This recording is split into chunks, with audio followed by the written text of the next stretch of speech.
আমরা দাবি করে এসেছিলাম আমরা সকলে মিলে যে একটা ব্রিজ হওয়ার জন্য, সেই ব্রিজটা আগামী দিনের হওয়ার জন্য একটা প্ল্যানিং এসছে।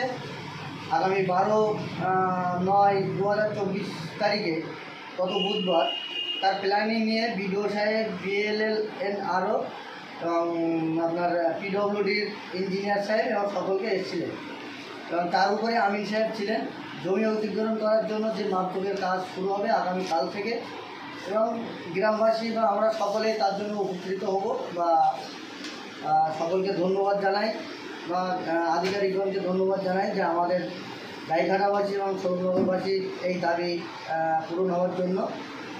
অতএব সেখানে উপস্থিত ছিলেন আমাদের গোবিন্দপুর গ্রাম পঞ্চায়েতের অঞ্চল সভাপতি বা বিশিষ্ট সমাজসেবী মুমতাজ উদ্দিন আহমেদ, আমাদের গোবিন্দপুর পঞ্চায়েতের সদস্য স্বামী সুপ্রিয় হালদার, হেদায়েত মণ্ডল ও দিলীপ সর্দার এবং সকল গ্রামবাসীবৃন্দ তার উপরে দাঁড়িয়ে এই জমি তদারকি করার জন্য আগামীকাল থেকে জমি মাপযোগের কাজ শুরু হবে। বিডিও সাহেব ছিলেন? হ্যাঁ, বিডিও সাহেব ছিলেন, BLLNRO ছিলেন, PWD ইঞ্জিনিয়ার সাহেব ছিলেন, আরও আধিকারিকগণ তার সঙ্গে ছিলেন। আপনার পরিচয়? আমার পরিচয়, আমি মিজানুর পার, গোবিন্দপুর গ্রাম পঞ্চায়েতের পঞ্চায়েত সদস্য। আপনার পরিচয়? আমি প্রাক্তন পঞ্চায়েত সদস্য, বর্তমানে আমার স্ত্রী গ্রাম পঞ্চায়েতের সদস্য। এই ব্রিজটা হলে জনগণের কী উপকার হবে?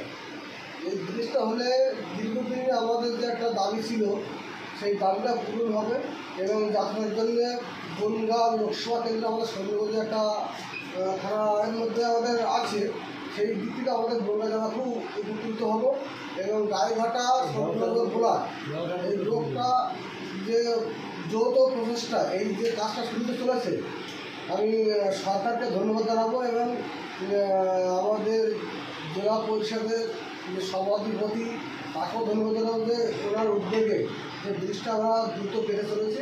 ওনাকে আমরা গোবিন্দপুর পঞ্চায়েত সৌরনগর ব্লক থেকে আন্তরিকভাবে অনেককে ওনাকে ধন্যবাদ জানাচ্ছি। প্রবীণ নাগরিক হিসেবে আপনি এই চাষে বলুন।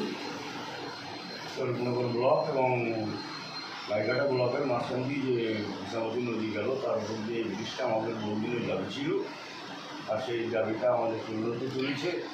এতে আমাদের সুবিধা হয় যে আমাদের এই পারপারের যোগাযোগ বা বনগাঁ হসপিটাল আছে, বনগাঁ আমাদের লোকসভা কেন্দ্র, তাতেও আমাদের অনেক সময় বনগাঁ যাওয়া আসার বিশেষ প্রয়োজন হয় এবং হসপিটালে যাওয়ারও প্রয়োজন হয় রোগী নিয়ে। যদি এই ব্রিজটা তাড়াতাড়ি হয় তাহলে আমরা বিশেষভাবে উপকৃত হব। ধন্যবাদ। এবার স্টেশন ব্রিজটি কী করবে? স্টিল কেটে দাও।